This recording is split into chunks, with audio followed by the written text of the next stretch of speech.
नमस्कार मेरे प्रिय मित्रों, यूपी टेट की तैयारी में आप सभी का स्वागत है। पेपर 2 एसएसटी के लिए कंप्लीट एनिशिएंट हिस्ट्री की एक ऐसी वीडियो कराऊंगा जिस वीडियो में 600 से अधिक वन लाइनर के क्वेश्चन आपको कराने वाला हूं। इसके अतिरिक्त आपको प्राचीन इतिहास के लिए किसी भी किताब कोई भी वीडियो अलग से देखने की आवश्यकता नहीं पड़ेगी। यूपी टेट में जितना भी सिलेबस आपका एनिशिएंट हिस्ट्री प्राचीन भारत का इतिहास दिया गया है वह सभी टॉपिक एक ही वीडियो में निचोड़ने वाले हैं। यह वीडियो पेपर के लिए अत्यंत महत्वपूर्ण साबित होगी क्योंकि 600 से अधिक वन लाइनर के क्वेश्चन आपको कराऊंगा, क्योंकि वन लाइनर के क्वेश्चन ऐसे महत्वपूर्ण मैंने लिए हैं जो पूरे सिलेबस को तो कवर करते हैं और आपका टाइम भी बचाएंगे, क्योंकि मुझे पता है पेपर का अंतिम दौर है। कम टाइम में अधिक से अधिक आपका रिवीजन कैसे होगा, इन 600 क्वेश्चन से ही आपका रिवीजन होने वाला है। आइए इस वीडियो को यहाँ पर शुरू करते हैं। क्वेश्चन आपकी स्क्रीन पर आ चुके हैं। पहला क्वेश्चन आपके सामने यहाँ पर दिया गया है। कहता है सिंधु सभ्यता की खोज कब हुई थी? उत्तर होगा 1921। सिंधु सभ्यता की खोज किसने की थी? राय बहादुर दयाराम साहनी ने की थी। कब की थी? 1921 में की थी। अगला क्वेश्चन यहाँ पर कहता है सिंधु सभ्यता को किस युग में रखा जाता है? आद्य ऐतिहासिक या कांस्य युगीन में रखा जाता है। सिंधु सभ्यता के मुख्य निवासी कौन थे? द्रविड़ या भूमध्य सागरीय थे। कहाँ के थे? द्रविड़ या भूमध्य सागर के निवासी थे। 1924 में सिंधु घाटी सभ्यता की घोषणा किसने की थी? सर जॉन मार्शल ने की थी। सर जॉन मार्शल उस समय किस पद पर थे? उस समय ये भारतीय पुरातत्व सर्वेक्षण विभाग के महानिदेशक हुआ करते थे। अगला यहाँ पर कहता है सिंधु सभ्यता का सर्वाधिक पश्चिमी पुरास्थल कौन सा है? देखो, पश्चिमी पुरास्थल इसका सुत कांगेडोर है ना। सुत कांगेडोर है। और सुत कांगेडोर किस नदी के किनारे है? दास्क नदी के किनारे है, जो कि पश्चिमी है ना, ये पश्चिमी है। और सिंधु सभ्यता का जो पूर्वी स्थल है, पूर्वी स्थल जो पूरब में पड़ता है, आलमगीरपुर, ये आपके कहाँ पर है? उत्तर प्रदेश के मेरठ जिले में है आपका आलमगीरपुर। और आपके आलमगीरपुर जो है ना, ये किस नदी के किनारे है? ये हिंडन नदी के किनारे। किस नदी के किनारे? हिंडन नदी के किनारे है। आलमगीरपुर किस राज्य में है? तो उत्तर होगा उत्तर प्रदेश के मेरठ जिले में आपका आलमगीरपुर है। और सिंधु सभ्यता का उत्तरी स्थल कौन सा है? उत्तरी स्थल आपका मांडा हो जाएगा। मांडा, ठीक है ना। और मांडा किस नदी के किनारे है? चिनाब नदी के किनारे है उत्तर वाला मांडा। सिंधु सभ्यता का दक्षिणी पुरास्थल कौन सा है? दक्षिणी दायमताबाद आपका हो जाएगा। कहाँ पर ये दायमाबाद है? ये महाराष्ट्र में है आपका दक्षिणी पुरास्थल। दायमाबाद किस नदी के किनारे है? दायमाबाद किस नदी के किनारे है? गोदावरी नदी के किनारे है। दायमाबाद किस जिले में है? अहमदनगर महाराष्ट्र के जिले में है। किस जिले में है दायमाबाद? जो कि सिंधु घाटी सभ्यता का सबसे दक्षिणी जिला आपका अगर पूछा जाए तो अहमदनगर आपका जिला में पड़ता है दायमाबाद। अगला यहाँ पर कहता है सिंधु सभ्यता कैसी सभ्यता थी? ये आपकी नगरीय सभ्यता थी। परिपक्व अवस्था वाले कितने स्थलों को नगर की संज्ञा दी गई है? 6 नगरों को संज्ञा दी गई है परिपक्व वाले। 6 बड़े नगर कौन कौन से थे? एक तो मोहनजोदड़ो, हड़प्पा, गढ़वारीवाला, धौलावीरा, राखीगढ़ी और कालीबंगन। कालीबंगन राजस्थान में है, राखीगढ़ी हरियाणा में है, धौलावीरा गुजरात में है, हड़प्पा आपके पाकिस्तान में है, मोहनजोदड़ो भी पाकिस्तान में ही है। अगला यहाँ पर कहता सबसे इंपॉर्टेंट क्वेश्चन, स्वतंत्रता प्राप्ति के बाद हड़प्पा संस्कृति के सर्वाधिक स्थल कहाँ खोजे गए? तो गुजरात, भारत के गुजरात में सर्वाधिक भारत के आज़ाद होने के बाद स्थल यहीं पर पाए गए। गुजरात के 2 स्थल आपको पता होगा, एक तो आपका लोथल जिसे गोदीवाड़ा या बंदरगाह के नाम से जानते हैं, और आपका एक धौलावीरा है ना, धौलावीरा आपका हो जाएगा। ठीक, ये 2 इंपॉर्टेंट हैं। आगे क्वेश्चन यहाँ पर क्वेश्चन संख्या 21 आपके सामने आ चुका है। कहता है सिंधु घाटी सभ्यता का सबसे बड़ा स्थल कौन सा है? सबसे बड़ा स्थल मोहनजोदड़ो। भारत में सिंधु घाटी सभ्यता का सबसे बड़ा स्थल भारत में कौन सा है? भारत में सबसे बड़ा आपका राखीगढ़ी है, ये इंपॉर्टेंट है। भारत की बात की जाए कि भारत में कौन सा बड़ा है, तो आपका जवाब होगा राखीगढ़ी, ठीक है ना, हरियाणा में पड़ता है। वैसे जो सिंधु घाटी सभ्यता का बड़ा स्तर है, जो बड़ा स्थल है आपका, वो है मोहनजोदड़ो, भारत में है राखीगढ़ी। राखीगढ़ी किस नदी के किनारे है? घग्गर नदी के किनारे है। राखीगढ़ी किस राज्य में है? हरियाणा राज्य में है। राखीगढ़ी की खोज कब की गई थी? 1963 में। किसने की थी? सूरज भान ने की थी। किसने? सूरज भान ने इसकी खोज की थी। कब की थी? 1963 में की थी। अगला यहाँ पर कहता है सिंधु सभ्यता के 2 प्रमुख बंदरगाह कौन कौन थे?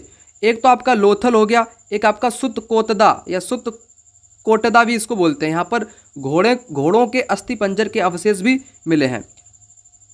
आगे यहाँ पर कहता है जूते हुए खेत का साक्ष्य कहाँ से मिला है, ये इम्पोर्टेंट है, ये बात आपकी इम्पोर्टेंट है। कालीबंगन राजस्थान से मिला है। कालीबंगन कहाँ पर है आपके, ये राजस्थान में है। ठीक, अगला यहाँ पर कहता है नक्काशीदार ईंटों के प्रयोग का साक्ष्य कहाँ से मिला है, कालीबंगन से मिला है। कालीबंगन काली चूड़ियों के लिए भी आपका फेमस है। सैंधो सभ्यता की सबसे बड़ी इमारत कौन सी है, मोहनजोदड़ो का जो एक स्नानागार है, जिसको विशाल स्नानागार की संज्ञा दी गई है। स्नानागार की लंबाई कितनी है, 11.88 मीटर। चौड़ाई कितनी है मोहनजोदड़ो के स्नानागार की, 7.01 मीटर। ठीक, अगला क्वेश्चन आपके सामने आ चुका है। यहाँ पर कहता है स्नानागार की गहराई कितनी है, 2.43 मीटर आपकी है। अग्निकुंड कहाँ से मिले हैं, अग्निकुंड सिंधु सभ्यता में कहाँ से मिले थे, लोथल और कालीबंगन से आपके अग्निकुंड मिले हैं। ये इंपॉर्टेंट है, ये इंपॉर्टेंट है। ठीक, जहाँ पर मैं इंपॉर्टेंट लिख दूँ उसकी संभावना अधिक है क्वेश्चन बनने की। अगला, मोहनजोदड़ो से प्राप्त सील पर किस देवता की मूर्ति है।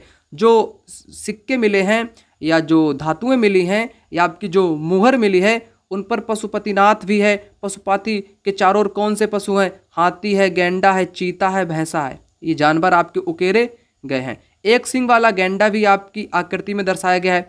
मोहनजोदड़ो से किसकी कांस्य की मूर्ति मिली है, नर्तकी की। ये इंपॉर्टेंट है और पेपर में आपसे पूछा जा चुका है। नर्तकी की मूर्ति कांसे की कहाँ से मिली है, मोहनजोदड़ो से मिली है। और हड़प्पा की मोहरों पर सर्वाधिक अंकन किसका, एक श्रृंगी पशु, एक सिंग वाले पशु का चित्रांकन सबसे ज़्यादा मिलता है हड़प्पा में। अगला, मनके बनाने के कारखाने कहाँ से मिले हैं, लोथल और चन्हूदड़ो से मनके बनाने के कारखाने मिले हैं। सिंधु सभ्यता की लिपि कैसी है, लिपि इसकी भाव चित्रात्मक आपकी लिपि हो जाएगी। ठीक, अगला क्वेश्चन यहाँ पर आपके सामने कहता है कि सिंधु सभ्यता की लिपि किस दिशा में लिखी जाती थी, दाईं से बाईं, दाईं से बाईं, राइट टू लेफ्ट, लेकिन हम लोग लिखते हैं लेफ्ट टू राइट, क्योंकि लेफ्ट इस साइड है, राइट आपका इस साइड है। इस साइड को लिखोगे तो क्या हो गया, लेफ्ट टू राइट हम लोग लिखते हैं, लेकिन सिंधु सभ्यता के लोग यहाँ से लिखते थे, राइट से लिखते थे, right to left, right to left, यानी कि दाईं से बाईं ओर ये लिखा करते थे। ठीक, लेखन कला विकसित करने वाली पहली सभ्यता आपकी सुमेरिया की सभ्यता थी, लेखन कला विकसित करने के लिए। सिंधु सभ्यता के लोगों के नगरों के लिए कौन सी पद्धति अपनाई गई थी, ग्रिड पद्धति अपनाई गई थी, जिसमें सड़क व नालियां एक दूसरे को समकोण पर काटती थी। अगला कहता है दरवाजों के, घरों के दरवाजे मुख्य सड़क की ओर कहाँ खुलते थे, तो लोथल में खुलते थे। मुख्य दरवाजे आपके जो थे वो सड़क की ओर खुलते थे लोथल में। सिंधु सभ्यता की फसल क्या थी, गेहूं और जौ यहाँ के लोग उगाते थे। सैंदोवासी मिठास के लिए शहद का प्रयोग करते थे। मिट्टी से बने हल्के साक्ष्य कहाँ से मिले हैं, इंपॉर्टेंट क्वेश्चन है। तो बनावली आपके हरियाणा राज्य में है, वहाँ से हल्के खिलौने मिले हैं, हल्के बने खिलौने के साक्ष्य मिले हैं। चावल के दाने कहाँ से मिले हैं, रंगपुर और लोथल से आपके मिले हैं, कोल्डिहवा से भी मिले हैं। चावल का प्रथम साक्ष्य कहाँ से प्राप्त होता है, लोथल से प्राप्त होता है। सिंधु काल में विदेशी व्यापार कहाँ से होता था, सुतकोटदा, कालीबंगन, लोथल से होता था। सिंधु काल में तौल की इकाई संभवतः किस अनुपात में थी, 16 के अनुपात में थी। ठीक, तो जितने भी मित्रों को ये वन लाइनर के नोट्स कह लो या इनको क्वेश्चन कह लो, जितने भी मित्रों को चाहिए तो आप लोग एक नंबर यहाँ पर लिखा दिखाई दे रहा होगा आपको, ये वाला नंबर का स्क्रीनशॉट ले लो या आप लोग इसको नोट डाउन कर लो। इस नंबर पे आपको करना क्या है, इस नंबर पे आप लोग हमें कॉल करो, ठीक है ना, या व्हाट्सएप पर आप लोग मैसेज करो। आपको कंप्लीट नोट्स मैं प्रोवाइड कर दूंगा। देखो, आप सभी को पता है कि पेपर में आपका कम टाइम है और एसएसटी आपकी 60 नंबर की पूछी जाएगी। क्या क्या पूछा जाएगा नहीं पता तो बता देता हूँ आपको। एक तो इतिहास, भूगोल और आपका पॉलिटी, ये तो पूछा ही जाएगा, ये सभी को पता है कि 3 से तो ज़्यादा क्वेश्चन आएंगे। इसके अतिरिक्त आपका म्यूजिक भी पूछा जाएगा, एग्रीकल्चर भी आपसे पूछा जाएगा, होम साइंस भी आपसे पूछा जाएगा और इसी के साथ आपका फिजिकल एजुकेशन भी आपसे पूछा जाएगा। अब इनके लिए आपको क्या करना है कि आप लोग 4 से 5 दिन में अच्छे ढंग से पढ़ लो, पूरा रिवीजन आपका हो जाए। तो इसके लिए मैंने आप सभी के लिए बहुत मेहनत की है, मैंने नोट्स आप लोगों के लिए तैयार किए हैं जो पूरा सिलेबस आपका कवर करता है, ठीक है ना। नोट्स में क्या आपको मिलेगा, कंप्लीट सिलेबस के जितने भी टॉपिक हैं उनकी थ्योरी नोट्स में दी गई है, प्लस अब तक जितने भी पेपर आपके हुए हैं यूपी टेट के उन पेपर का वन लाइनर का सॉल्यूशन आपको मिल जाएगा, बिल्कुल कम टाइम में रिवीजन आपका हो जाएगा, थ्योरी से आपका रिवीजन हो जाएगा। जो वीडियो मैं आपको करा रहा हूँ वन लाइनर की, ये सारी पीडीएफ आपको हिस्ट्री की, ज्योग्राफी की, पॉलिटी की, हजार क्वेश्चन मैंने आपको कराए हैं इस वीडियो में और आपको कराऊंगा। ये सारी पीडीएफ आप लोग प्राप्त कर सकते हो मात्र 299 रुपये में। दिए गए नंबर पर कॉल या व्हाट्सएप पर मैसेज करके पूरा सिलेबस आपका ख़त्म, रिवीजन कर लोगे, वन लाइनर आपको मिल जाएगा, पीवाईक्यू मिल जाएगा, नोट्स मिल जाएगा, सब कुछ मिल जाएगा। बिल्कुल कम टाइम में आप लोग कर सकते हो। इससे बेहतर आपको कोई भी कुछ भी, कोई किताब, कोई मॉक टेस्ट आपका सहारा नहीं दे सकता है जितना मैंने आपको यहाँ पर बताया। क्योंकि मेहनत आपके सामने, क्वेश्चन का लेवल आप लोग देख रहे हो, चैप्टर वाइज यहाँ पर चल रहे हैं। यहाँ पर भी सिंधु सभ्यता को खत्म करेंगे, इसके बाद दूसरा चैप्टर्स आपका आएगा। सिंधु सभ्यता के लोग परिवहन के लिए किसका प्रयोग करते थे? 2 पहिए वाली बैलगाड़ी या भैंसा गाड़ी। मेसोपोटामिया के अभिलेखों में बड़ित मेहलुआ शब्द से क्या मतलब है? सिंधु सभ्यता का। हड़प्पा संस्कृति का शासन किनके हाथों में था? तो बड़िक वर्ग के हाथों में था।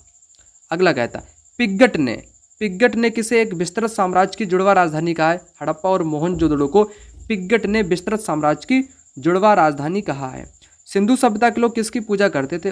धरती की उर्वरता की देवी मानकर धरती की करते थे पूजा, ठीक है ना। मात्र शक्ति की भी पूजा किया करते थे। वृक्ष पूजा और शिव पूजा के साक्ष्य कहाँ से मिलते हैं? सिंधु सभ्यता से मिलते हैं। स्वास्थ्य चिन्ह किसकी देन है? जो स्वास्थ्य चिन्ह है ना, वो हड़प्पा सभ्यता की ही देन है। इस प्रकार वाला आपका ये वाला चिन्ह, ये किसकी देन है? तो हड़प्पा सभ्यता की ही देन है। स्वास्तिक चिन्ह इसको बोलते हैं, स्वास्थ्य नहीं स्वास्तिक बोलते। क्या बोलते? स्वास्तिक, इसको चिन्ह बोलते हैं, स्वास्तिक चिन्ह, ठीक है ना। अगला कहता है सिंधु घाटी के नगरों में मंदिर के अवशेष मिले क्या? उत्तर होगा नहीं, मंदिर के तो नहीं मिले और लोहा भी आपका इसमें नहीं मिला है। ये बात याद रखना, आ सकता है पेपर में। तो 60 क्वेश्चन आपके यहाँ पर हुए। आगे देखते हैं, सिंधु सभ्यता के लोग पशुओं में किसे पूजनीय मानते थे? कुबड़ वाले सांड को। स्त्री मण मूर्तियाँ, मिट्टी की मूर्तियाँ अधिक मिलने से क्या अनुमान लगाया जाता है कि सैंधो समाज मात्र सत्तात्मक था? हड़प्पा किस नदी के किनारे? रावी नदी के किनारे आपका हड़प्पा हो जाएगा। हड़प्पा के उत्खननकर्ता कौन थे? दयाराम साहनी थे, माधव स्वरूप बतस्ते थे। जो आपका मोहनजोदड़ो है, ये किस नदी के किनारे है? सिंधु के किनारे। चन्हूदड़ो किस नदी के किनारे है? ये भी आपका सिंधु के किनारे। चन्हूदड़ो के खोजकर्ता कौन थे आपके? मैके एनजी मजूमदार आपके थे।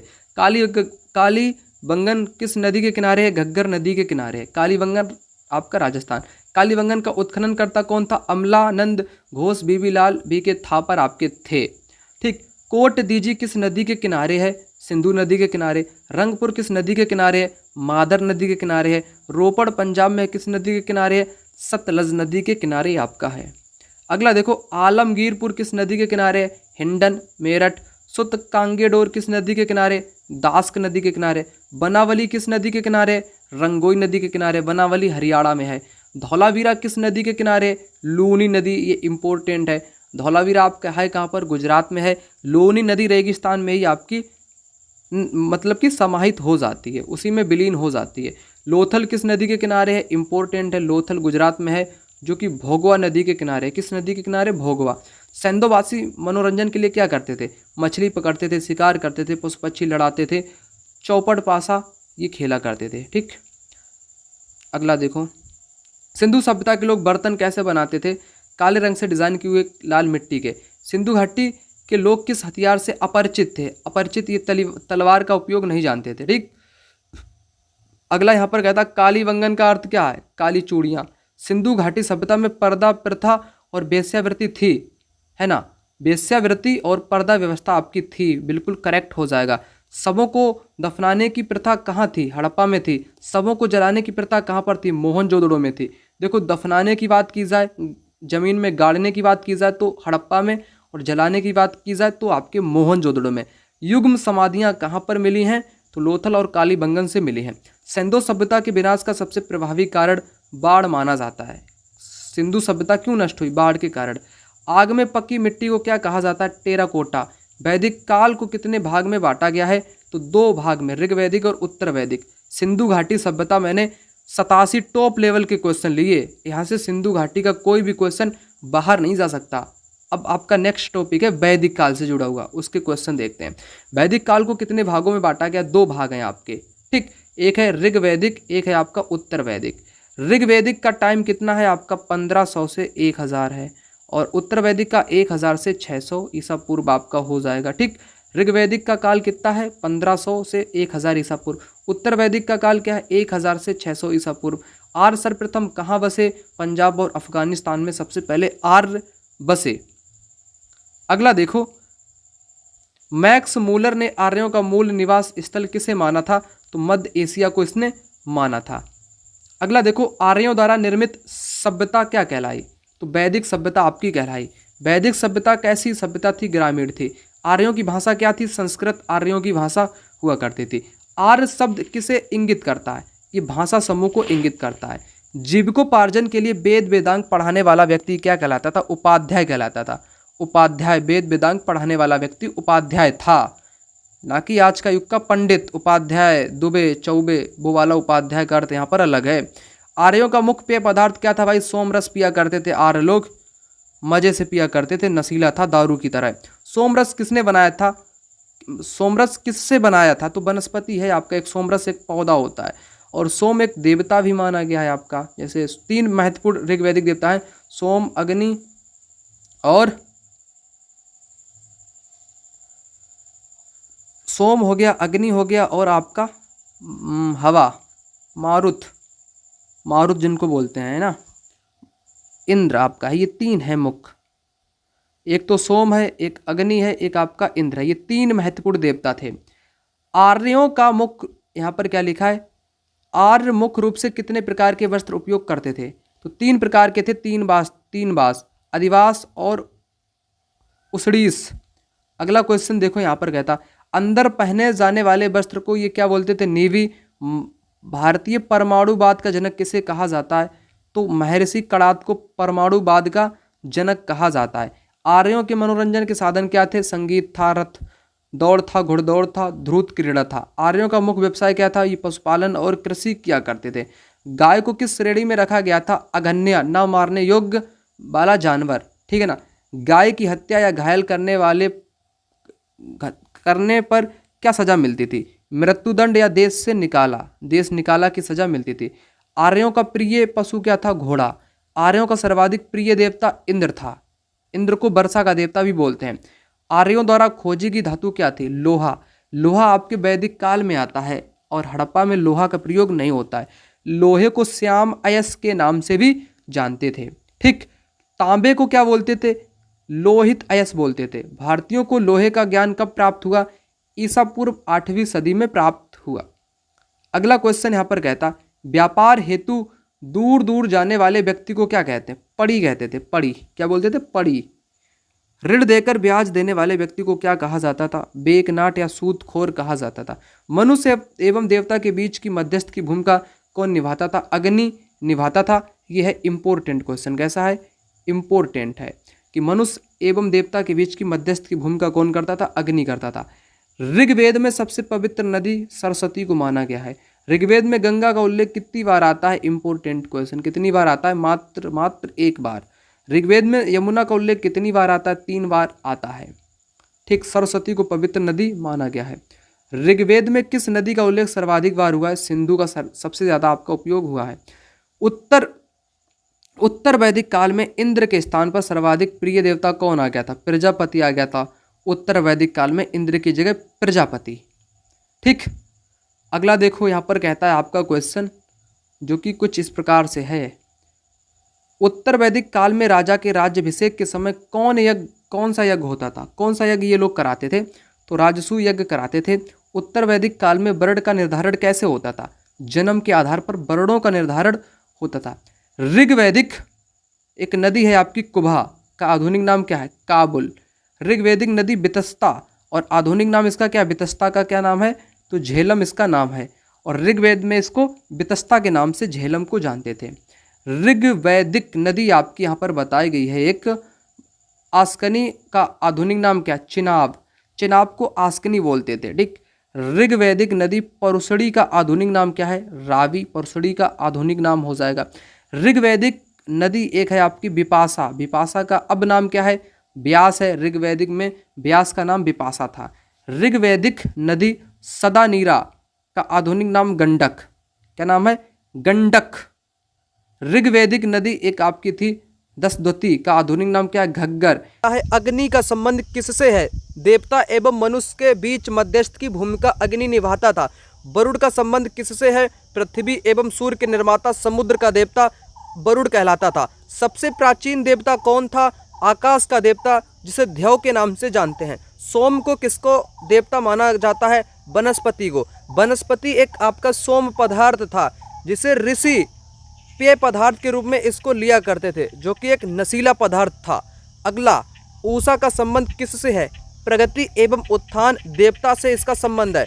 अश्विन किसका देवता है? अश्विन आपका विपत्तियों को हरने वाले देवता को बोलते हैं। पूषण किसका देवता? पूषण पशुओं का देवता है। विष्णु का काम क्या था? विश्व के संरक्षक एवं पालनकर्ता इनका काम था। अगला क्वेश्चन आपके सामने यहाँ पर आ चुका है। कहता है मरुत किसका देवता है? आंधी तूफान का देवता मरुत। उत्तर वैदिक काल में हल को क्या कहा जाता था? सिरा कहा जाता था। हल रेखाओं को क्या कहा जाता था? हल रेखाओं को सीता कहा जाता था। उत्तर वैदिक काल की इकाइयाँ क्या थीं? निष्क और सतनाम। भारत का सबसे प्राचीन दर्शन कौन है? सांख्य दर्शन सर्वाधिक प्राचीन दर्शन है। सत्यमेव जयते कहाँ से लिया गया है? मुंडकोपनिषद से लिया गया है। इम्पोर्टेंट हो सकता है। गायत्री मंत्र की रचना किसने की है? विश्वामित्र ने की है। इम्पोर्टेंट है पेपर के लिए। गायत्री मंत्र की रचना विश्वामित्र नामक ऋषि ने की। गायत्री मंत्र किस देवता को समर्पित है? सविता एक देवता का नाम है ना? सविता को समर्पित है। श्राद्ध की प्रथा किसने शुरू की? ऋषि दत्तात्रेय के बेटे निमि ने श्राद्ध की प्रथा शुरू की थी। अगला कहता है किस नगर में पहली बार पक्की ईंटों का प्रयोग हुआ था? कौशाम्बी में पक्की ईंटों का पहले प्रयोग हुआ था। महाभारत का पुराना नाम जय संहिता हो जाएगा। विश्व का सबसे बड़ा महाकाव्य कौन सा है? महाभारत विश्व का सबसे बड़ा महाकाव्य हो जाएगा। अगला यहाँ पर कहता गोत्र नामक संस्था का जन्म किस काल में हुआ? गोत्र आपका उत्तर वैदिक काल में देखने को मिला था। वेदांत दर्शन के मूल ग्रंथ ब्रह्मसूत्र की रचना किसने की थी? बदरायण ने ब्रह्मसूत्र की रचना की थी। यहाँ पर कहता महाजनपदों की जानकारी किस बौद्ध ग्रंथ से मिलती है? अंगुत्तर निकाय से मिलती है। अंग की राजधानी चंपा थी। चंपा बिहार में पड़ता है। मगध की राजधानी कहाँ पर थी? गिरिवज्र या राजगृह इसकी राजधानी हुआ करती थी। काशी की राजधानी वाराणसी थी। वत्स की राजधानी कौशाम्बी थी। वत्स की राजधानी कौशाम्बी थी, इलाहाबाद वाले क्षेत्र का। बज्जे की राजधानी वैशाली, विदेह या मिथिला थी।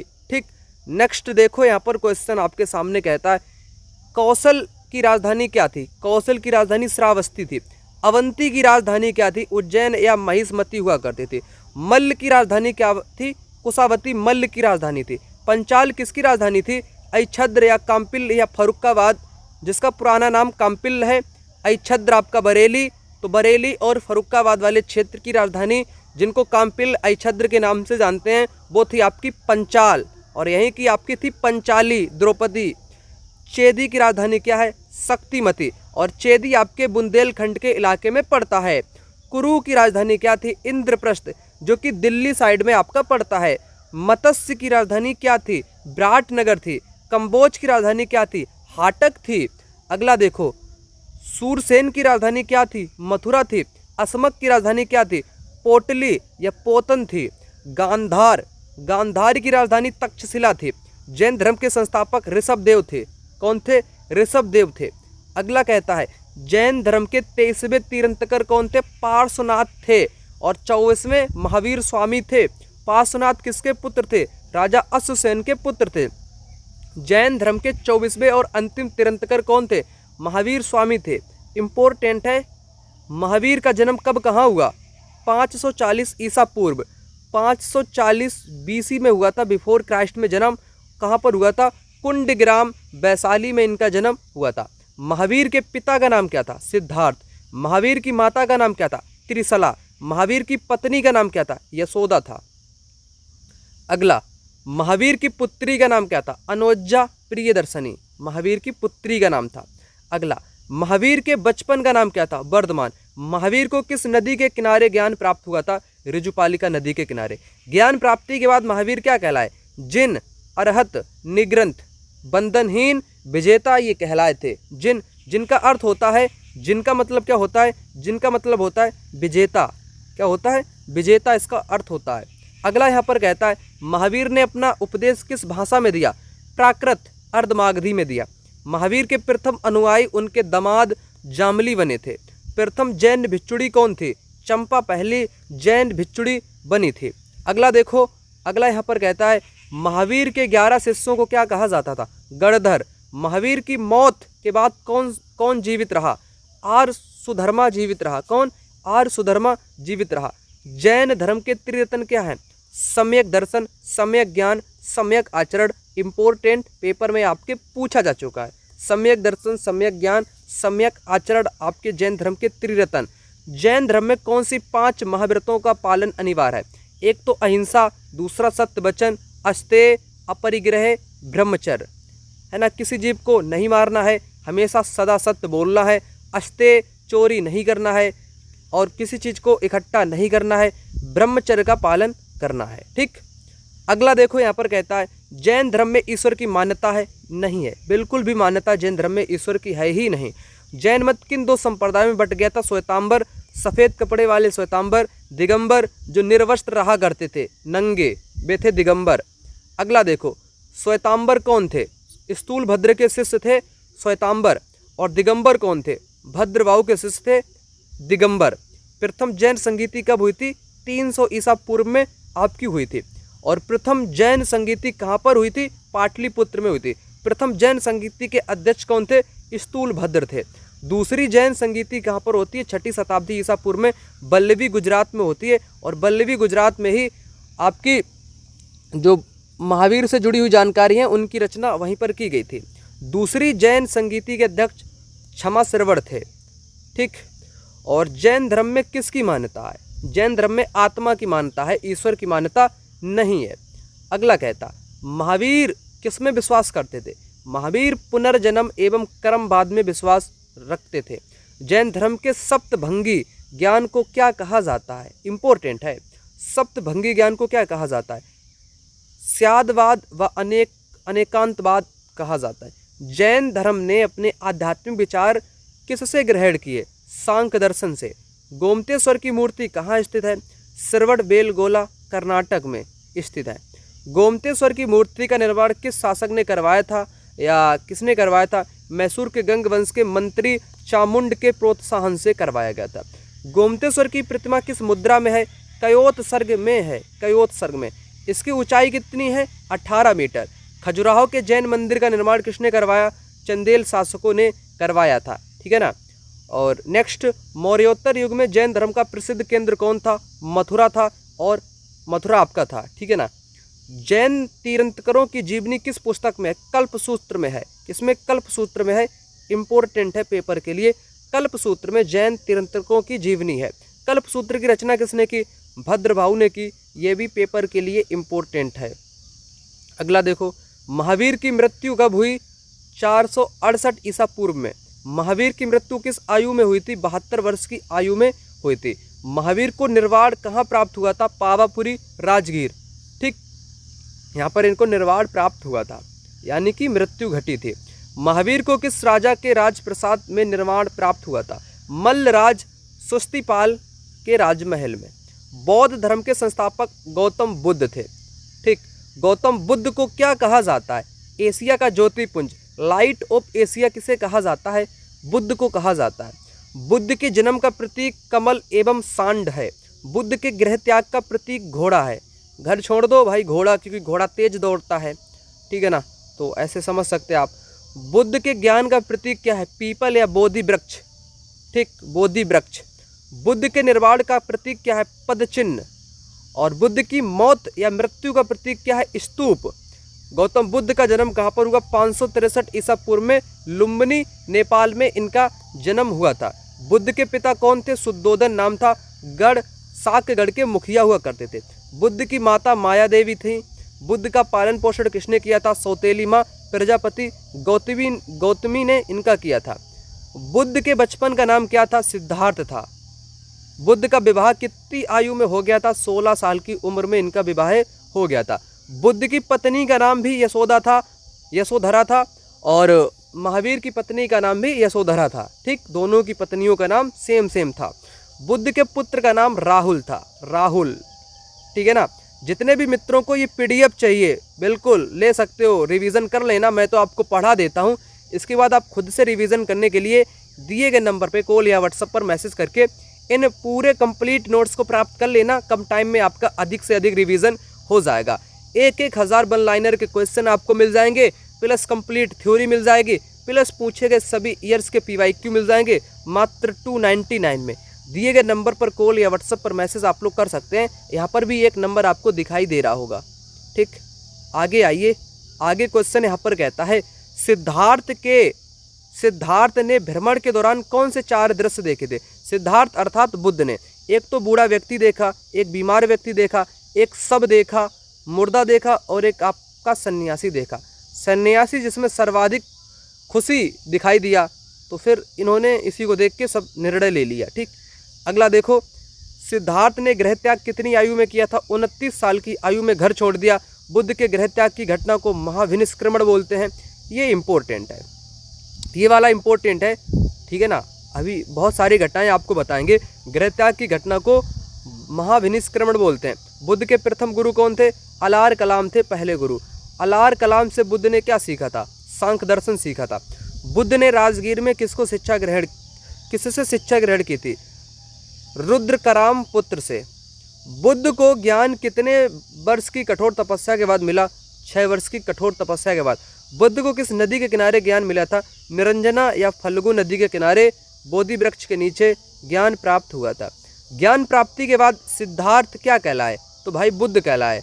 बुद्ध मतलब बुद्धत्व को ये उपलब्ध हो गए, इनको ज्ञान प्राप्त हो गया, ये भगवान कहलाए, यानी कि सिद्धार्थ से ये बुद्ध बन गए। ठीक, नेक्स्ट, बुद्ध ने अपना प्रथम उपदेश कहाँ पर दिया, सारनाथ ऋषिपतनम में दिया। और ये क्वेश्चन पेपर में आ भी चुका है, तो इम्पोर्टेंट कर लेना। पहला उपदेश सारनाथ में दिया। और प्रथम उपदेश की घटना को क्या कहा जाता है, धर्म चक्र परिवर्तन कहा जाता है। बुद्ध ने उपदेश किस भाषा में दिए, पाली भाषा में दिए। बुद्ध ने सर्वाधिक उपदेश कहाँ पर दिए, श्रावस्ती में इन्होंने सर्वाधिक उपदेश दिए। इम्पोर्टेंट है। बुद्ध के प्रमुख अनुयायी कौन कौन थे, तो बिंबिसार था, प्रसेनजित था और उदयन था आपका। ठीक, ये शासक थे। और बुद्ध की मृत्यु कब और कहाँ होती है, 483 ईसा पूर्व में होती है, कुशीनगर में होती है।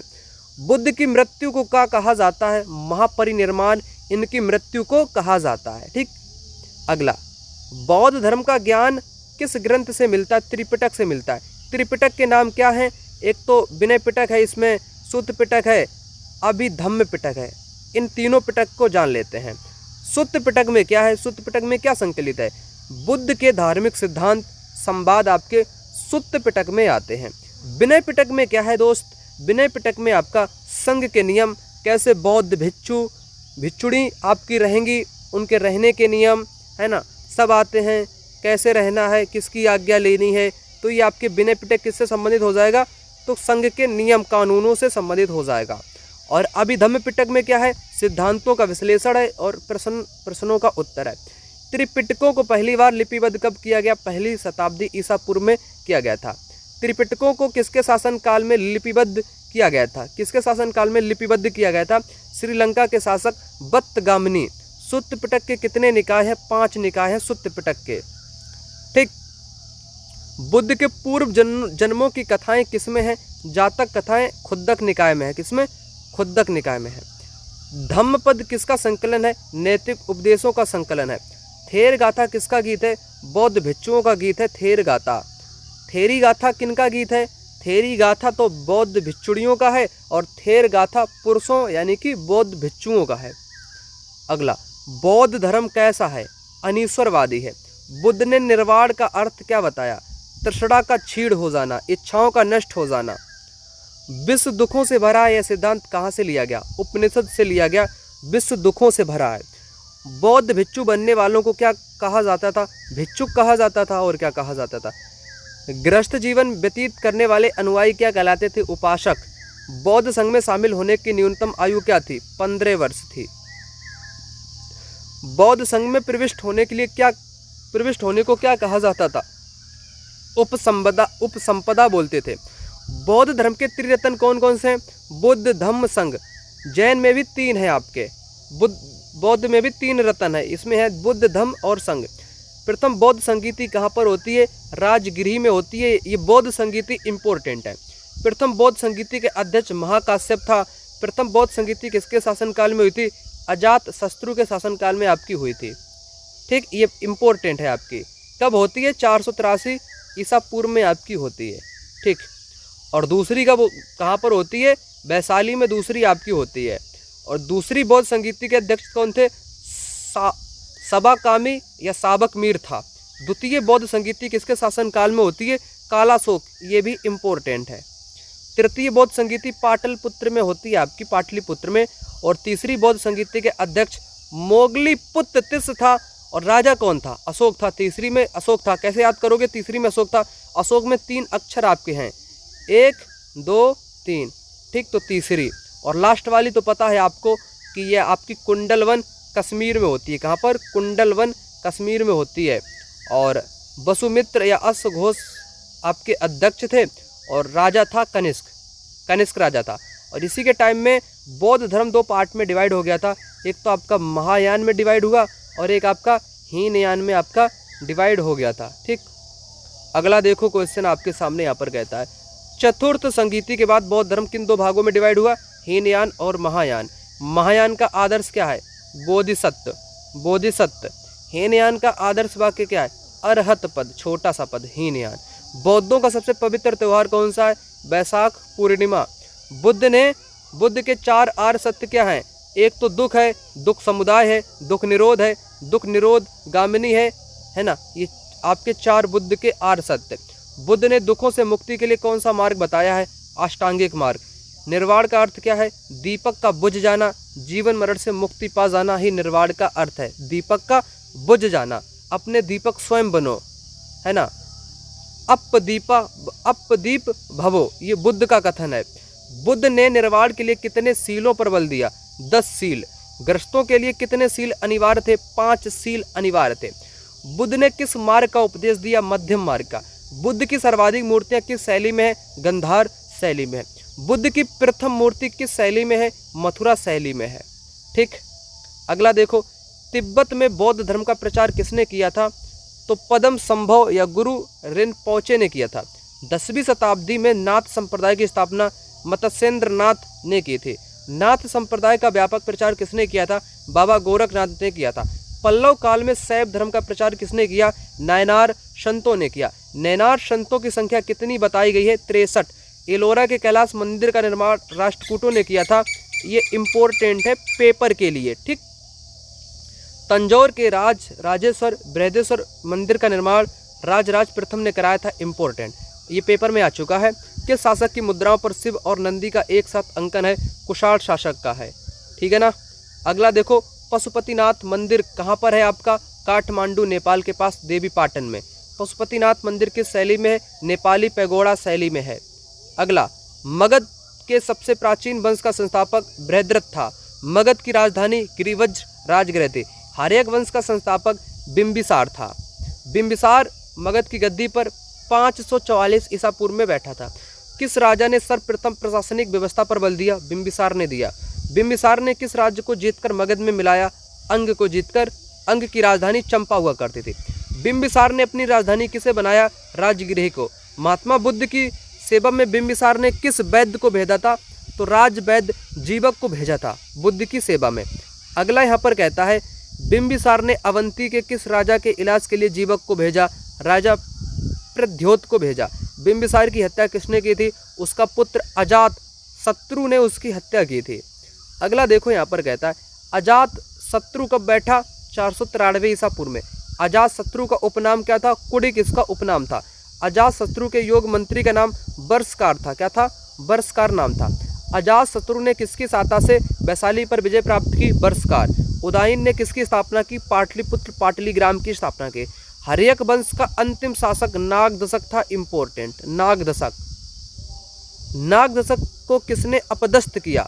शिशुनाग ने अपदस्थ किया था। ठीक, शिशुनाग ने अपनी राजधानी कहाँ बनाई? वैशाली में इसने बनाई थी। कालाशोक ने राजधानी को पुनः कहाँ पर स्थानांतरित कर दिया था? पाटलिपुत्र में। कालाशोक आपके दूसरी बौद्ध संगीति में हुआ करता था। शिशुनाग वंश का अंतिम राजा कौन था? नंदीवर्धन था। नंद वंश का संस्थापक कौन था? महापद्म नंद था, नंद वंश का संस्थापक। नंद वंश का अंतिम शासक कौन था? आपका घनानंद था। घनानंद को किसने हराया था, पराजित किया था? चंद्रगुप्त मौर्य ने कौटिल्य की सहायता से, चाणक्य की सहायता से। सिकंदर का जन्म 356 ईसा पूर्व में। सिकंदर के बाप का नाम क्या था? फिलिप था इनके बाप का नाम। सिकंदर किसका शिष्य था? अरस्तु का शिष्य था। अगर ये वाकई में सिकंदर अरस्तु का शिष्य होता तो दुनिया ये विजित करना ही नहीं चाहता। वह झूठा, ये झूठा शिष्य था। अगला देखो, सिकंदर ने भारत पर आक्रमण कब शुरू किया? 326 ईसा पूर्व में। सिकंदर का सेनापति कौन था? सेलुकस निकेटर था। सिकंदर और पोरस के बीच युद्ध को क्या कहा जाता है? हाई डेस्पीज का युद्ध या झेलम का युद्ध। अब ये क्वेश्चन इंपॉर्टेंट है मेरे मित्र, ये वाला इंपॉर्टेंट आप लोग कर लेना, दिया गया है आपके सिलेबस में। चित्रों के माध्यम से इस सिकंदर और पोरस के समझाया गया है। तो हाई डेस्पीज का युद्ध या झेलम का युद्ध बोलते हैं सिकंदर और पोरस के बीच के युद्ध को। सिकंदर की सेना ने किस नदी को पार करने से मना कर दिया? ब्यास, ब्यास को पार करने से मना कर दिया। सिकंदर भारत से कब लौटा? तो 325 ईसा पूर्व में। सिकंदर की मृत्यु कब कहाँ हुई? तो 323 में हो गई थी, बेबीलोन में इसकी मौत। सिकंदर के जल सेनापति कौन था? निर्याकस था। सिकंदर के प्रिय घोड़े का नाम बहुकेफला था। मौर्य वंश का संस्थापक चंद्रगुप्त मौर्य था। चंद्रगुप्त मौर्य का जन्म कब हुआ था? 345 ईसा पूर्व में। जस्टिन ने चंद्रगुप्त को क्या कहा है? जस्टिन ने चंद्रगुप्त को सेंद्रोकोट्टस कहा है। क्या? सेंद्रोकोट्टस कहा। विशाख दत्त की मुद्रा राक्षस जो किताब है ना, चंद्रगुप्त के लिए किस शब्द का प्रयोग करती है? बिरसल, बिरसल के लिए प्रयोग करती है। अगला देखो, समुद्रगुप्त नहीं, चंद्रगुप्त मौर्य का प्रधानमंत्री कौन था? चंद्रगुप्त का प्रधानमंत्री चाणक्य या कौटिल्य हुआ करते थे। कौटिल्य ने कौन सी किताब लिखी? अर्थशास्त्र। अर्थशास्त्र का संबंध राजनीति से आपका हो जाएगा। चंद्रगुप्त मौर्य मगध की गद्दी पर कब बैठा? 322 ईसा पूर्व में। चंद्रगुप्त मौर्य किस धर्म का अनुयायी था? जैन धर्म का। चंद्रगुप्त ने सेलुकस निकेटर को कब हराया? 305 ईसा पूर्व में हराया था। सेलुकस निकेटर ने अपनी पुत्री का विवाह किससे किया था? है ना, सिकंदर का ये राजदूत था सेलुकस निकेटर, जो कि अपनी पुत्री का विवाह इसने चंद्रगुप्त मौर्य के साथ किया था। सेलुकस की पुत्री का नाम क्या था? कार्नेलिया था, बहुत ही बेहद सुंदर थी। ठीक। संधि के बाद सेलुकस ने चंद्रगुप्त को कौन से 4 प्रांत दिए थे? एक तो काबुल, दूसरा कांदार, तीसरा हेरात और आपका मकरान दिए थे। चंद्रगुप्त ने जैन धर्म की शिक्षा किससे ली थी? भद्रबाहु से ली थी। चंद्रगुप्त मौर्य के दरबार में रहने वाला राजदूत कौन था? मेगस्थनीज था। ठीक। मेगस्थनीज की पुस्तक का नाम क्या है? इंडिका इसकी किताब का नाम हो जाएगा। नेक्स्ट क्वेश्चन यहाँ पर कहता है, चंद्रगुप्त मौर्य की मृत्यु कब हुई थी? 298 ईसा पूर्व में। चंद्रगुप्त की मृत्यु कैसे हुई? उपवास के द्वारा। ठीक है ना, उपवास के द्वारा हो गई इसकी मौत। अगला यहाँ पर कहता, चंद्रगुप्त मौर्य का उत्तराधिकारी बिंदुसार इसका पुत्र था चंद्रगुप्त का। बिंदुसार को किस नाम से जानते हैं? अमित्रघात। अमित्रघात का अर्थ है शत्रु विनाशक, शत्रु विनाशक। बिंदुसार किस संप्रदाय का अनुयायी था? आजीवक संप्रदाय का। आजीवक संप्रदाय की स्थापना मखली पुत्र गोसाल ने की थी। वायु पुराण में बिंदुसार को क्या कहा गया है? भद्रसार या बारीसार कहा गया है। अगला, जैन ग्रंथों में बिंदुसार को क्या कहा गया है? सिंहसेन कहा गया है। बिंदुसार के शासनकाल में तक्षशिला के विद्रोह को दबाने के लिए किसे भेजा गया था? सुसीम और अशोक को भेजा गया था। सुसीम और अशोक को भेजा गया था। बिंदुसार का उत्तराधिकारी कौन था? अशोक था, है ना। अशोक मगध की गद्दी पर कब बैठा था? 269 ईसा पूर्व में। अशोक की माता का नाम क्या था? सुभद्रांगिनी था। क्या था? सुभद्रांगी इनकी माता का नाम था। अशोक गद्दी पर बैठने के समय कहाँ का राज्यपाल था? अवंती का राज्यपाल था। अशोक का नाम किन अभिलेखों में मिलता है? मास्की, गुर्जर, नेतुर, ओडेगोलम में मिलता है। किस लेख में अशोक को राण अशोक कहा गया? राण अशोक कहा गया है। तो कनगन क्या लिखा है? कनगनहल्ली, कनगनहल्ली में राण अशोक कहा गया है। अगला कहता है कि अशोक ने स्वयं को किस अभिलेख में मगध का राजा बताया? भाब्रू अभिलेख में। पुराणों में अशोक को अशोक वर्धन। अशोक ने कलिंग पर आक्रमण 261 ईसा पूर्व में किया। इंपॉर्टेंट है, कहाँ पर? कलिंग आपके उड़ीसा में है। उड़ीसा का प्राचीन नाम कामरूप, असम का है कामरूप, और कलिंग किसका नाम है? उड़ीसा का। ठीक। और असम का है कामरूप। कलिंग युद्ध का उल्लेख किस शिलालेख में मिलता है? कलिंग युद्ध का उल्लेख तो 13वें शिलालेख में मिलता है। और ये क्वेश्चन है इम्पोर्टेंट। कैसा है? इम्पोर्टेंट है पेपर के लिए, एक भी क्वेश्चन बाहर नहीं जाएगा पेपर में। अशोक को बौद्ध धर्म की शिक्षा किसने दी थी? उपगुप्त ने दी थी। अशोक पहले किस धर्म का अनुयायी था? ब्राह्मण शैव धर्म का था। अशोक ने आजीविकों को रहने हेतु बराबर की पहाड़ियों में कितनी गुफाओं का निर्माण करवाया था? कितनी गुफाओं का इसने निर्माण कराया था? 4। और वो 4 गुफाएं आपकी कौन कौन सी थी? एक तो आपकी थी कर्ज, चौपार, सुदामा, विश्व झोपड़ी, ये गुफाओं का नाम था। अशोक ने पौत्र दशरथ ने आजीविकों को कौन सी गुफा प्रदान की थी? नागार्जुन की गुफा। अशोक ने किस स्तंभ लेख में आजीविकों का उल्लेख किया? आजीविकों का उल्लेख इंपॉर्टेंट है, 7वें शिलालेख या स्तंभ लेख में किया गया है। अशोक ने अपने पुत्र महेंद्र पुत्री संघमित्रा को कहाँ भेजा था? श्रीलंका में। बौद्ध परंपरा के अनुसार अशोक ने कितने स्तूपों का निर्माण कराया था? 84,000 स्तूपों का निर्माण राजा अशोक ने करवाया था। भारत में शिलालेख प्रचलन कब सर्वप्रथम आया था? अशोक के टाइम में आया था। अशोक के शिलालेखों में किन लिपियों का प्रयोग है? ब्राह्मी, खरोष्टी, ग्रीक और अरामाइक लिपियों का प्रयोग है। और ग्रीक एवं अरामाइक लिपि के अभिलेख कहाँ से मिले हैं? अफगानिस्तान से मिले हैं। और ये इम्पोर्टेंट है, अफगानिस्तान से ग्रीक और अरामाइक लिपि आपके मिले हैं।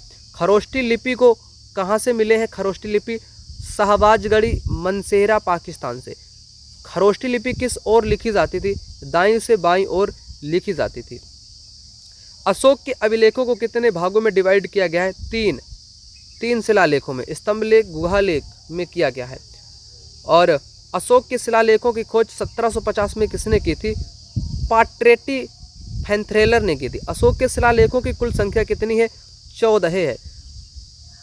अशोक के अभिलेख को पढ़ने में पहली सफलता कब मिली? 1837 में मिली।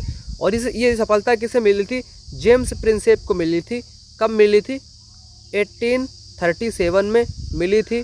और ये आपका इम्पोर्टेंट है पेपर के लिए। अगला, अशोक ने पहले शिलालेख में किसका वर्णन है? पशु बलि निंदा पहले शिलालेख में आपका वर्णन है। दूसरे शिलालेख में किसका उल्लेख है? मनुष्य एवं पशु की चिकित्सा का उल्लेख दूसरे में है। तीसरे में क्या है? तीसरे में अधिकारियों का हर 5वें वर्ष दौरे पर जाना। चौथे में क्या है? भेरी घोष की जगह धम्म घोष। 5वें शिलालेख में किसकी जानकारी है? धम्म महामात्रों की जानकारी है, ये इम्पोर्टेंट। 6ठे शिलालेख में किसकी शिक्षा दी गई? आत्मनियंत्रण की शिक्षा दी गई। 7वें और 8वें शिलालेख में किसका वर्णन? तीर्थ यात्राओं का वर्णन। 9वें शिलालेख में क्या वर्णित है? सच्ची भेंट तथा सच्चे शिष्टाचार। 10वें शिलालेख में क्या है? राजा और उच्च अधिकारी हमेशा प्रजा के हित में सोचे, ये 10वें की बात की जाती है। 11वें शिलालेख में क्या व्याख्या है? धम्म की व्याख्या है। और आपके 12वें शिलालेख में क्या है? स्त्री महामात्रों की नियुक्ति और विचारों का सम्मान। 13वें में क्या है? कलिंग युद्ध और हृदय परिवर्तन की बात किसमें कही गई है? 13वें शिलालेख में कही गई है। 14वें और अंतिम शिलालेख में क्या है? जनता को धार्मिक जीवन के लिए प्रेरित करना। अशोक के स्तंभ लेखों की संख्या 7 है। प्रयाग स्तंभ लेख पहले कहाँ था? तो कौशाम्बी में था। प्रयाग स्तंभ लेख को इलाहाबाद किसने स्थापित किया? अकबर ने स्थापित किया। दिल्ली टोपरा स्तंभ लेख को दिल्ली कौन लाया? फिरोज शाह तुगलक लाया। दिल्ली मेरठ स्तंभ लेख पहले कहाँ था? मेरठ में था पहले। रामपुरवा स्तंभ लेख कहाँ पर है? बिहार के चंपारण में है। बिहार के चंपारण में है, इम्पोर्टेंट है क्वेश्चन। और इसे राष्ट्रपति भवन में रखा गया था। रामपुरवा की खोज 1872 में होती है। रामपुरवा की खोज किसने की थी? कार्लायल ने की थी। लौरिया अरेराज स्तंभ कहाँ पर है? चंपारण बिहार में है। अगला, किस स्तंभ पर मोर का चित्र है? मोर का चित्र किस स्तंभ पर है? लौरिया नंदनगढ़। उत्तरापद की राजधानी तक्षशिला, अवंती राष्ट्र की राजधानी उज्जैनी, कलिंग की राजधानी तोसली थी। ये इंपॉर्टेंट है तीनों के तीनों आपके लिए, ठीक। अगला, दक्षिणापद की राजधानी सुवर्णगिरी, प्रासी पूर्वी प्रांत की राजधानी पाटलिपुत्र।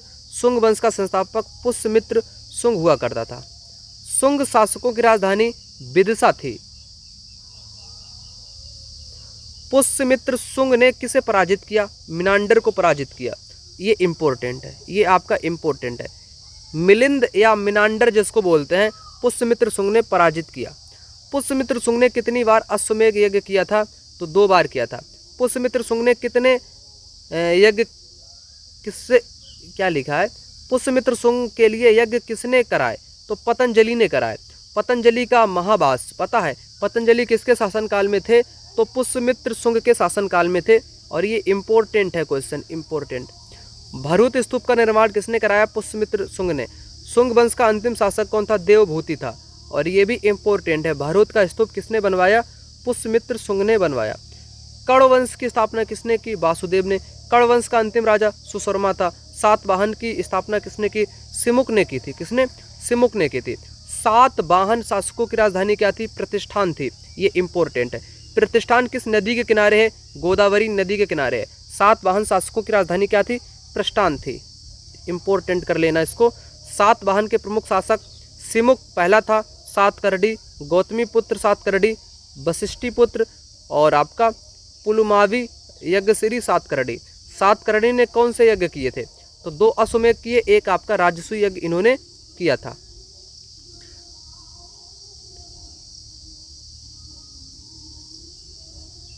हाल ने किस पुस्तक की रचना की, गाथा सप्तशती की रचना की।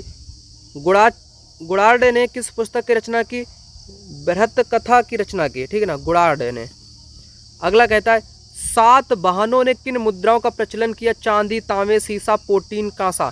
सातवाहन अपने सिक्कों के लिए सीसा कहाँ से मंगाते थे, रोम से ये लोग सीसा मंगाते थे। सातवाहन। ब्राह्मणों को भूमि अनुदान की प्रथा का आरंभ किसने किया, सातवाहन शासकों ने।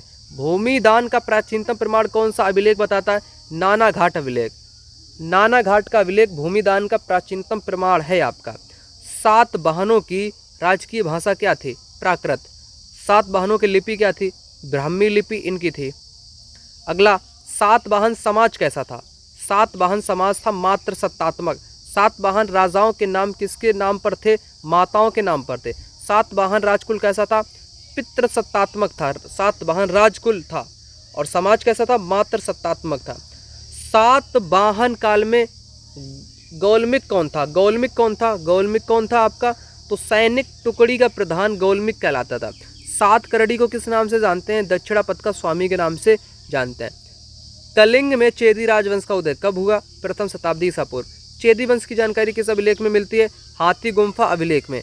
हाथी गुम्फा अभिलेख में चेदी वंश की राजधानी, चेदी वंश की क्या है, चेदी वंश की जानकारी मिलती है। चेदी वंश का प्रतापी राजा कौन था, खारवेल। चेदी वंश का था, इंपॉर्टेंट है। ठीक, खारवेल किस धर्म का अनुयायी था, जैन धर्म का। कलिंग नरेश खारवेल। विदेशी आक्रमणकारियों का सही क्रम क्या है, पहले हिंद यूनानी आए, फिर शक आए, फिर पल्लव आए, लास्ट में कुषाण आए। ये क्रम इंपॉर्टेंट है, पेपर में बन सकता है यहाँ से क्वेश्चन। ठीक है ना, इंपॉर्टेंट। सेलुकस ने किस साम्राज्य को किसने अक्षुण्ण बनाए रखा, एंटियोकस ने बनाए रखा। बैक्ट्रिया के विद्रोह का नेतृत्व किसने किया था, डियोडोटस प्रथम ने किया था। भारत पर सबसे पहले आक्रमण किसने किया था, तो बैक्ट्रिया के शासक डेमेट्रियस ने किया था। डेमेट्रियस ने अपनी राजधानी किसे बनाया, साकल को बनाया। हिंद यूनानी शासकों में सबसे विख्यात कौन था, मिनांडर हिंद यूनानी शासकों में सबसे विख्यात था। ये इम्पोर्टेंट है, ये कैसा है, इम्पोर्टेंट है आपका। ठीक, मिनांडर की राजधानी क्या थी, मिनांडर या मिलिंद की राजधानी क्या थी, साकल या सियालकोट थी, है ना। ये इम्पोर्टेंट है, कैसा है, इम्पोर्टेंट है। मिनांडर ने बौद्ध धर्म की दीक्षा किससे ली, नागसेन से ली थी। किससे, नागसेन से ली थी। मिलिंद पन्हो क्या है, मिनांडर और नागसेन के प्रश्नों का संग्रह मिलिंद पन्हो है। ये इम्पोर्टेंट है, ये कैसा है, इम्पोर्टेंट है। जहाँ पर मैं इम्पोर्टेंट लिख दूँ तो समझ जाइएगा कि ये क्वेश्चन की डिमांड बहुत हाई है और सिलेबस में दिया गया है एज इट इज़, इसलिए मैं बता देता हूँ आपको। भारत में सबसे पहले सोने के सिक्के किसने जारी किए, हिंद यूनानियों ने सिक्के आपके जारी किए। हिंद यूनानी शासकों ने कौन सी कला चलाई, हेलेनिस्टिक आर्ट की कला चलाई थी। अगला यहाँ पर कहता है कि यवनिका क्या है, यवनिका क्या है, यूनानियों द्वारा भारत में पर्दे का प्रचलन यवनिका था। शकों की कितनी शाखाएं हैं, 5 शाखाएं। प्रथम शक राजा कौन था, मो पहला आपका शक राजा था। ठीक है ना। और शक मूलतः ये कहाँ के रहने वाले थे, मध्य एशिया के थे। 58 ईसा पूर्व में शकों को किसने पराजित किया था, 58 ईसा पूर्व में शकों को किसने पराजित किया था, उज्जैन के एक स्थानीय राजा ने। और 58 ईसा पूर्व में कौन सा संवत चला? विक्रम संवत आपका चला था। शकों का सबसे प्रतापी राजा कौन था? रुद्रदामन प्रथम था। इंपोर्टेंट मित्र, इंपोर्टेंट। रुद्रदामन ने किस झील का जीर्णोद्धार कराया था? सुदर्शन झील। इंपोर्टेंट, ठीक। और रुद्रदामन ने सबसे पहले किस भाषा में लंबा अभिलेख जारी किया? संस्कृत में इसने जारी किया था। अगला देखो, अगला क्वेश्चन यहाँ पर कहता है रुद्रदामन का अभिलेख क्या कहलाता है? गिरनार का अभिलेख। गिरनार का अभिलेख कहलाता है, जिसमें सुदर्शन झील के जीर्णोद्धार का उल्लेख मिलता है। भारत में शक राजा खुद को क्या कहते हैं? क्षत्रप कहते हैं। पार्थियाई लोगों का मूल स्थान ईरान था। क्या था? ईरान था। सबसे प्रसिद्ध पार्थियाई राजा कौन था? गोंडोफर्निस था। सेंट थॉमस किसके शासनकाल में भारत आया था? गोंडोफर्निस के काल में आया था।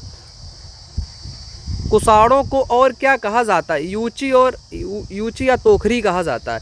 कुषाण वंश का संस्थापक कौन था? कुजुल कडफिसेस था। कुषाण वंश का प्रतापी राजा भाई कनिष्क हुआ। चौथी बौद्ध संगीति इसी के टाइम में आपकी होती है, कश्मीर के कुंडल वन में। कनिष्क की पहली राजधानी क्या थी? पुरुषपुर या पेशावर थी। कनिष्क की दूसरी राजधानी मथुरा थी। कनिष्क ने 78 ईस्वी में कौन सा संवत चलाया था? शक संवत चलाया था। शक संवत कनिष्क ने चलाया था, ठीक। ये इंपोर्टेंट, याद रखना।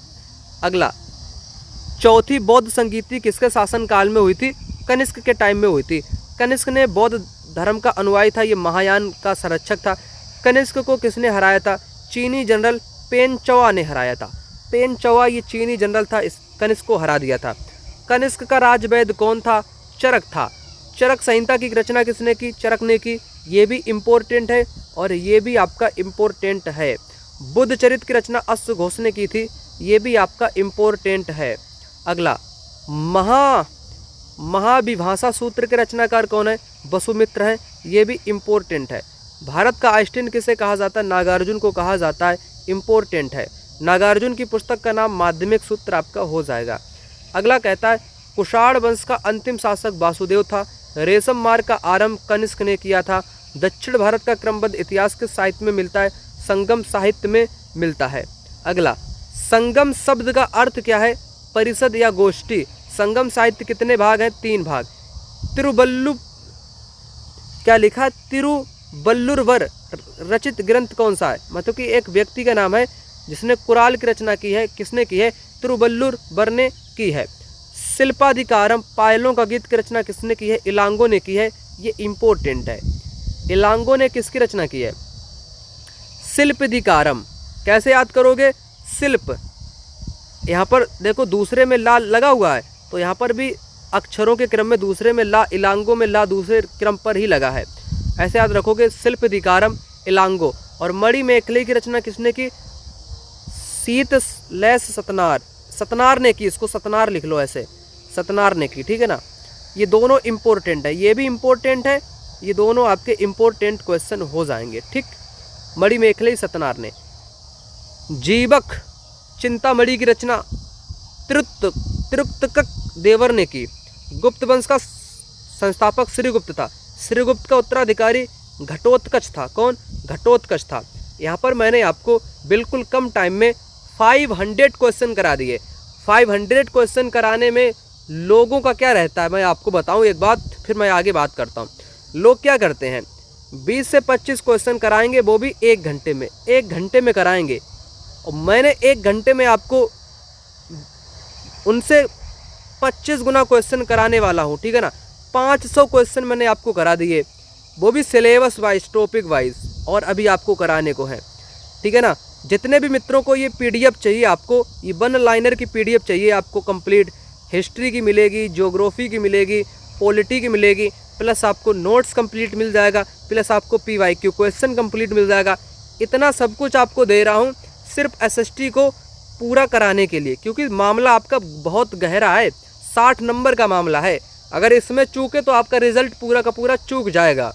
मौका हमेशा बार बार नहीं आता है, मौका आप तक आया है, आपके दरवाजे तक आया है मौका, तो मौके को गवा मत देना।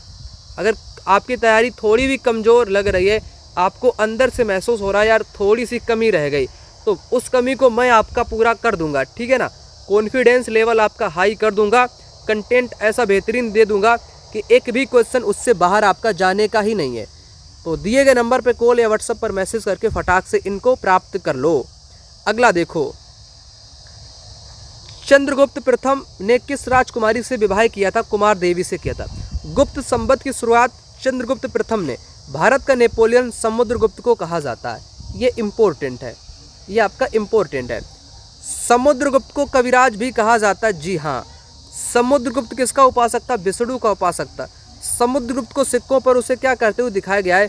भाई उसको बीड़ा बजाते हुए दिखाया गया है। समुद्रगुप्त का दरबारी कवि कौन था? हरिशेन था। इम्पोर्टेंट है, हरिशेन था। ठीक। और इलाहाबाद प्रस्तुति की लेख की रचना हरिशेन ने की। ये भी इम्पोर्टेंट है और पेपर में आ चुका है। परम भागवत की उपाधि धारण करने वाला प्रथम गुप्त शासक कौन था? समुद्रगुप्त था। समुद्रगुप्त का उत्तराधिकारी कौन हुआ? चंद्रगुप्त द्वितीय था। चंद्रगुप्त राजगद्दी पर कब बैठा? 380 ईसा पूर्व में बैठा था। अगला यहाँ पर कहता है, चंद्रगुप्त के शासनकाल में कौन सा चीनी यात्री भारत आया? फाहियान आया। फाहियान आया था। और हर्ष के टाइम में कौन आया था? हर्ष के टाइम में कौन आया था? ह्वेनसांग। कौन आया था? ह्वेनसांग आया था। कैसे याद करोगे? ह्वेनसांग में पहला अक्षर हा है आपका और हर्षवर्धन में भी हा है, तो ह्वेनसांग। फाहियान चंद्रगुप्त द्वितीय या विक्रमादित्य के टाइम में आया था।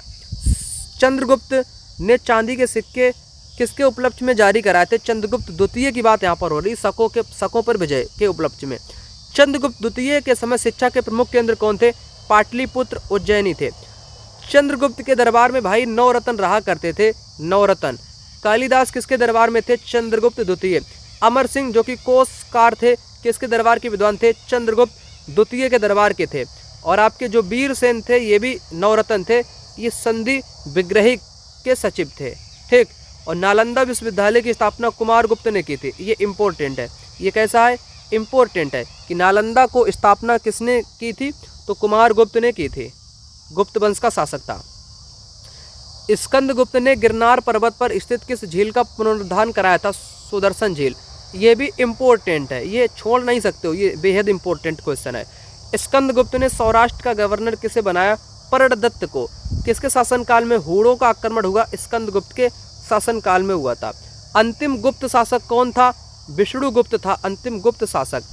गुप्त साम्राज्य की सबसे बड़ी प्रादेशिक इकाई क्या थी? देश। देश के शासक को गोप्ता कहा जाता था। गुप्त साम्राज्य की दूसरी प्रादेशिक इकाई थी भुक्ति। दूसरी थी भुक्ति। और भुक्ति के शासक को उपारिक कहा जाता था। भुक्ति के नीचे कौन सी प्रशासनिक इकाई थी? विषय। यहाँ से क्वेश्चन पेपर में नहीं बनेगा। गुप्त काल में पुलिस विभाग के साधारण कर्मचारी को चाट भाट कहा जाता था। पुलिस विभाग का जो अधिकारी था गुप्त काल में, उसे दंडपासिक बोलते थे। ठीक। और गुप्त काल की जो प्रशासन की छोटी इकाई थी, ग्राम थी। मुखिया ग्रामीक था। ग्राम सभा के अन्य सदस्य महत्तर कहलाते थे। ग्राम समूह की छोटी इकाई पेट कहलाती थी। भूराजस्व का कुल उत्पादन का कितना भाग? 1/4 या 1/6 भाग लिया जाता था। गुप्त काल में बलात् श्रम, जो बलात् श्रम था आपका, बिष्टी को क्या माना जाता था? राज्य की आय का स्रोत माना जाता था। कृषि योग्य भूमि को क्या बोलते थे? क्षेत्र। वास करने योग्य भूमि को वास्तु कहा जाता था गुप्त काल में। पशुओं के चारा योग्य भूमि को चरागाह भूमि बोलते थे। जोतने योग्य न होने वाली भूमि को सिल कहा जाता था। जंगली भूमि को अपृहत बोलते थे। गुप्त काल की बात हो रही है। और सिंचाई कैसी होती थी? रहट या घंटी यंत्र से होती थी। श्रेणी के प्रधान को ज्येष्ठक कहा जाता था। गुप्त काल में सर्वाधिक महत्वपूर्ण व्यापारिक जो केंद्र था आपका गुप्त काल का, वो था उज्जैन। गुप्त काल के मंदिर और उनके स्थान की सूची एक छवि में थी, वो यहाँ पर छवि अपलोड नहीं हो पाई। गुप्त शासकों ने सर्वाधिक कौन सी मुद्राएं जारी की? स्वर्ण मुद्राएं। अभिलेखों में गुप्त स्वर्ण मुद्रिकाओं को क्या कहा जाता है? दीनार कहा जाता है। कायस्थों का सर्वप्रथम वर्णन किस स्मृति में मिलता है? कायस्थ का तो याज्ञवल्क्य स्मृति में मिलता है। बिंद जंगल में किस जाति के लोग देवताओं को मांस चढ़ाते हैं? तो सवर जाति के लोग। सती होने का प्रथम प्रमाण 510 ईस्वी में मिलता है। अगला देखो, सती प्रथा का प्रमाण किस अभिलेख में मिलता है? एरड़ अभिलेख में। गुप्त काल में वेश्यावृत्ति करने वाली महिलाओं को क्या कहा जाता था? सेक्स वर्कर को क्या कहा जाता था? गणिका कहा जाता था। और जो भाई वृद्ध वेश्याएं थी, जो बुजुर्ग महिलाएं सेक्स वर्कर थी, उनको कुट्टनी कहा जाता था। गुप्तों का राज्य चिन्ह क्या था? गरुड़ था। अजंता की कितनी गुफाएं शेष हैं? 6 गुफाएं आपकी शेष हैं। 6 गुफाएं आपकी शेष हैं। अजंता की गुफा संख्या 17 को क्या कहा जाता है? चित्रशाला कहा जाता है। अजंता की गुफाएं किस धर्म से संबंधित है? बौद्ध धर्म की महायान शाखा से संबंधित है। पंचतंत्र के लेखक विष्णु शर्मा इंपॉर्टेंट है और पेपर में आपके आ भी चुका है। अगला देखो, आर्यभट्ट ने कौन से ग्रंथ लिखे? आर्यभट्टियम सूर्य सिद्धांत लिखे। पृथ्वी अपनी धुरी पर घूमती है किसने घोषित किया? आर्यभट्ट ने घोषित किया। बराह मिहिर ने कौन सी किताब लिखी? बृहद संहिता, पंच सिद्धांत, बृहद जातक और लघु जातक, बृहद जातक और लघु जातक, पंच सिद्धांत, बृहद संहिता। अब ये किताबों से जुड़ी बातें, 1-2 क्वेश्चन बनेगा तो यहाँ पर आपका मैं कंप्लीट कराता हूँ, ठीक। नेक्स्ट देखो, न्यूटन के सिद्धांत की पूर्व कल्पना ब्रह्मगुप्त ने की थी। हसत्यारुवेद की रचना किसने की? पलकाड़ ने। गुप्त काल की शासकीय भाषा संस्कृत हुआ करती थी। गुप्त काल में चांदी के सिक्कों को कहा जाता था? रुपयका कहा जाता था। पुष्यभूति वंश के शासकों ने सबसे विशाल साम्राज्य कहाँ पर स्थापित किया था? उत्तर भारत में। पुष्यभूति वंश, वर्धन वंश जिसमें आता है, हर्षवर्धन भी आता है। पुष्यभूति वंश के संस्थापक पुष्यभूति था। पुष्यभूति वंश की राजधानी थानेश्वर हरियाणा हुआ करती थी। इस वंश का प्रभावशाली शासक कौन था? प्रभाकर वर्धन था। राजश्री का विवाह किसके साथ हुआ था? हर्षवर्धन की बहन थी राजश्री। कन्नौज के एक मौखरी राजा ग्रहवर्मा के साथ हुआ था राजश्री का विवाह। और ग्रहवर्मा की हत्या अर्थात हर्षवर्धन के जीजा जी की हत्या मालवा का शासक देवगुप्त कर देता है। राजवर्धन की हत्या किसने कर दी? गौड़ नरेश शशांक ने कर दी थी। शशांक किस धर्म का था? ये शैव धर्म का था। हर्षवर्धन कब गद्दी पर बैठा? 606 में गद्दी पर बैठा। हर्षवर्धन का दूसरा नाम शिलादित्य था। हर्ष और पुलकेशिन द्वितीय के बीच किस नदी के तट पर युद्ध हुआ था? नर्मदा नदी के तट पर युद्ध हुआ था। ये इम्पोर्टेंट है। ये कैसे है? इम्पोर्टेंट है, क्योंकि सभी ही क्वेश्चन इम्पोर्टेंट हैं, कुछ हद से ज़्यादा इम्पोर्टेंट हैं। किस चीनी यात्री ने हर्ष के शासनकाल में भारत की यात्रा की? हेनसांग या ह्वेनसांग। हेनसांग को क्या कहा जाता है? यात्रियों में राजकुमार, नीति का पंडित। नीति का पंडित ह्वेनसांग को कहा जाता है। हर्ष ने किस शासक से बुद्ध के दंत अवशेष प्राप्त किए थे? कश्मीर के शासक से बुद्ध के दांतों के अवशेष जो थे वो हर्ष ने प्राप्त किए। हर्ष के समय प्रति 5वें वर्ष प्रयाग में क्या आयोजित होता था? महामोक्ष परिषद। हर्षचरित और कादम्बरी की रचना उनका दरबारी कवि था बाणभट्ट। बाणभट्ट ने की थी। बाणभट्ट के गुरु कौन थे? भरचू थे। हर्ष ने कौन से 3 नाटक लिखे? ये इम्पोर्टेंट है, ये वाला आपका लिए इम्पोर्टेंट है। हर्ष ने कौन से 3 नाटक लिखे? प्रियदर्शिका, रत्नावली और नागानंद लिखे। हर्ष के अधीनस्थ शासक क्या कहलाते थे? महाराज या महासामंत कहलाते थे। पल्लव वंश का संस्थापक कौन था? सिंह विष्णु था। पल्लव वंश की राजधानी क्या थी? कांची थी। क्या थी? कांची। कृतार्जुन्य की रचना किसने की? भारवी ने की। और ये इम्पोर्टेंट है। ये कैसा है? इम्पोर्टेंट। मत विलास प्रहसन की रचना किसने की? महेंद्र वर्मन ने की। ये भी इम्पोर्टेंट है। महाबलीपुरम के रथ मंदिरों का निर्माण किसने कराया था? नरसिंह वर्मन प्रथम ने करवाया था। रथ मंदिरों में सबसे छोटा रथ कौन था? द्रौपदी रथ सबसे छोटा था। अगला कहता है नरसिंह वर्मन प्रथम ने कौन सी उपाधि धारण की? वातापी कोंड या महामल्ल की उपाधि। कांची के कैलाश मंदिर का निर्माण नरसिंह वर्मन द्वितीय ने। कैलाश मंदिर को क्या कहा जाता है? राज सिद्धेश्वर मंदिर इसको बोला जाता है। 10 कुमार रचित के लेखक कौन है? 10 कुमार रचित के लेखक दंडी हैं। कौन? दंडी इम्पोर्टेंट है। चोल वंश की स्थापना विजयालय ने की। चोलों की राजधानी तंजावुर हुआ करती थी। अगला, तंजावुर का वास्तुकार कौन था? तो कुंजर मल्लन राजराज पेरुंतछन था। राष्ट्रकूट वंश का संस्थापक दांती दुर्ग था, जिसने हिरण्यगर्भ नामक अनुष्ठान कराया था। इसने क्या कराया था? हिरण्यगर्भ नामक अनुष्ठान भी कराया था। ठीक। अगला देखो, राष्ट्रकूटों की राजधानी क्या थी? तो इनकी राजधानी मनकिर या मानखेत थी। एलोरा का कैलाश मंदिर कृष्ण प्रथम ने बनवाया था, जो कि राष्ट्रकूट शासक था। त्रिपक्षीय संघर्ष में भाग लेने वाला पहला राष्ट्रकूट शासक कौन था? ध्रुव था। त्रिपक्षीय संघर्ष कन्नौज के बीच में होता है ना, पता है आपको। ध्रुव को क्या कहा जाता है? धारावर्ष। कविराज मार्ग की रचना किसने की? अमोघ वर्ष ने की। अमोघ वर्ष किस धर्म का था? जैन धर्म का अनुयायी था।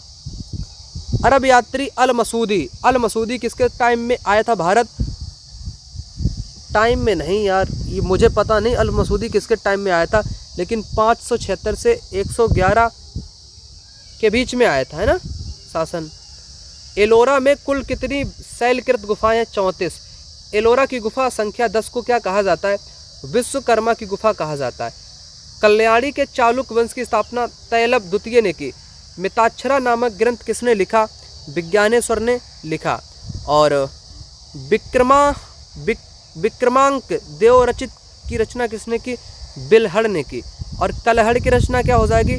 कलहड़ की क्या हो जाएगी? राज तरंगड़ी। क्या हो जाएगी? राज तरंगड़ी। इसकी रचना आपकी हो जाएगी कलहड़ की, ठीक है ना।